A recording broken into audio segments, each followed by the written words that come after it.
TNUSRB sub inspector 2025ல கேட்கப்பட்ட part A கேள்விகள் மட்டும் எந்தெந்த சப்ஜெக்ட்ல இருந்து எவ்வளவு கேள்விகள் வந்திருக்கு அப்படின்றத தான் இப்ப நம்ம பார்க்க போறோம்.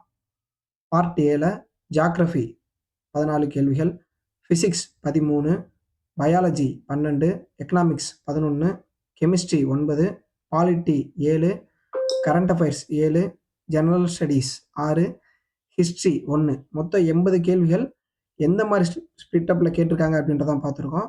நமக்கு சிலபஸ்லேயே கொடுத்தது எப்படி கொடுத்துருந்தாங்கன்னா, general science, geography, economics, Indian polity, chemistry, biology, diet and nutrition, environmental studies, physics, current affairs இந்த மாதிரி தான் கேட்டிருந்தாங்க. இந்த டயட் அண்ட் நியூட்ரிஷனை நான் பயாலஜிலே இன்க்ளூட் பண்ணியிருக்கேன். என்விரான்மெண்டல் சயின்ஸ் அப்படின்றத ஜியோகிராஃபிலையும் எக்கனாமிக்ஸ்லையும் இன்க்ளூட் பண்ணி கொடுத்துருக்கேன். இந்த ஒவ்வொரு சப்ஜெக்ட் வைஸ் எந்தெந்த கேள்விகள் சொன்னோமோ அத்தனை கேள்விகளையும் நம்ம பிரீஃபாக எக்ஸ்பிளனேஷனோட வீடியோஸ் போட போகிறோம். ஸோ இந்த டிஎன்யூஎஸ்ஆர்பி ரிலேட்டடான எஸ்ஐபிசி எக்ஸாம் படிக்கிற அனைத்து மாணவர்களும் இந்த வீடியோவை சேவ் பண்ணி வச்சுட்டு நம்ம சேனலை மறக்காமல் ஃபாலோ அண்ட் சப்ஸ்கிரைப் பண்ணிடுங்க. தேங்க்யூ.